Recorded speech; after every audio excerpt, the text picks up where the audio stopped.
My parents went to all of Amy's school events but often missed mine. In 4th grade, I had the lead role in the school play. I was so excited and practiced for weeks. On the night of the performance, my parents showed up an hour late, missing my big scene. They said Amy had a tummy ache and they were comforting her. I later found out she was fine, they had just lost track of time while playing with her. When it came to academics, nothing I did ever seemed good enough.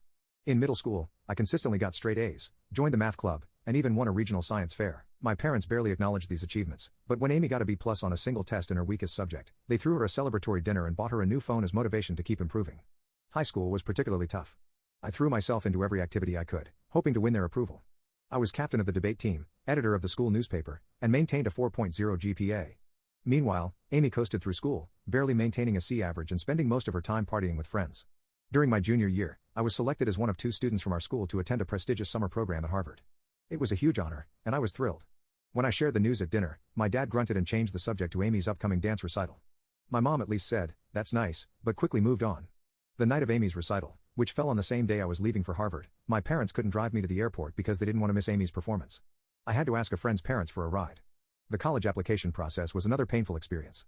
I spent months perfecting my essays, participating in extracurriculars, and studying for the SATs. I was accepted into several top-tier universities and received a substantial scholarship to my dream school. When I announced this at dinner, my parents' response was lukewarm at best. My dad said, "That's good, but don't let it go to your head. College isn't everything." My mom added, "Just don't forget about us when you're off becoming a big shot." In contrast, when Amy barely graduated high school and decided not to go to college, my parents were completely supportive. They praised her for knowing herself and not conforming to societal pressures. They even bought her a car as a graduation present, something they never did for me. This constant favoritism took a heavy toll on me emotionally. I struggled with depression and anxiety throughout my teens and early 20s. I started seeing a therapist in college, which helped me understand that my parents' behavior wasn't my fault. It took years of work to build my self-esteem and learn to validate myself instead of seeking approval from my parents. Despite the lack of support from my immediate family, I managed to build a good life for myself. I graduated college with honors, secured a good job in finance, and even bought my own house by 27. I'm proud of what I've achieved, even if my parents aren't. Now here's where the current drama starts. My grandfather on my dad's side passed away recently. He was a successful businessman who built a fortune from scratch, and he left behind a significant estate. In his will, he divided his assets equally among his children, my dad and his siblings, and grandchildren, me, Amy, and our cousins. My share of the inheritance was substantial, about $500,000. It would have allowed me to pay off my student loans, invest in my future, and maybe even start my own business someday. I was grateful for this unexpected windfall and the opportunities it could provide. However, when the will was read, my parents were visibly upset. They pulled me aside afterward and told me they thought it was unfair that I got an equal share. They said Amy needed the money more because she was struggling. She works part-time at a coffee shop and lives in our parents' basement. I was shocked but tried to stay calm. I explained that this was Grandpa's decision and it wasn't up to them to change it. They insisted that I should do the right thing and give my share to Amy.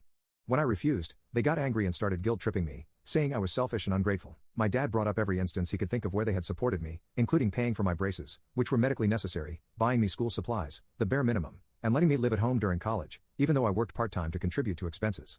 He conveniently forgot about the car they bought Amy, the countless shopping sprees, and the fact that they're still supporting her at 25. The situation escalated quickly. My dad, as the executor of the will, decided to take matters into his own hands. He announced that he was going to reinterpret Grandpa's wishes and give my entire share to Amy on top of her own inheritance. He claimed this is what Grandpa would have wanted if he had known our individual circumstances. I was devastated. Not only was this clearly illegal, but it was also a painful reminder of how little my parents valued me. I tried to reason with them, pointing out that Grandpa had always treated all his grandchildren equally and that he was well aware of our situations. My mom then accused me of speaking ill of the dead by suggesting Grandpa would have wanted anything different from what my dad was proposing. I brought up specific memories of Grandpa encouraging my academic and career pursuits, but my parents dismissed these as misunderstandings. They claimed Grandpa had privately expressed concern about Amy's future and had wanted to ensure she was taken care of. When I asked why he hadn't just written the will that way, they didn't have an answer. Amy, for her part, seemed uncomfortable with the situation but didn't speak up against our parents. When I tried to talk to her privately, she just shrugged and said, "Mom and Dad know best." It was clear she wasn't going to be any help. Feeling hurt and betrayed, I reached out to my paternal grandmother, Grandpa's widow, for advice. She was furious when she heard what was happening. She told me that this was absolutely not what Grandpa had intended and that my parents had no right to change the will. Grandma shared some information that shed new light on the situation. Apparently, my parents had approached Grandpa a few years ago asking him to leave everything to Amy in his will. Grandpa had firmly refused, stating that he believed in treating all his grandchildren equally.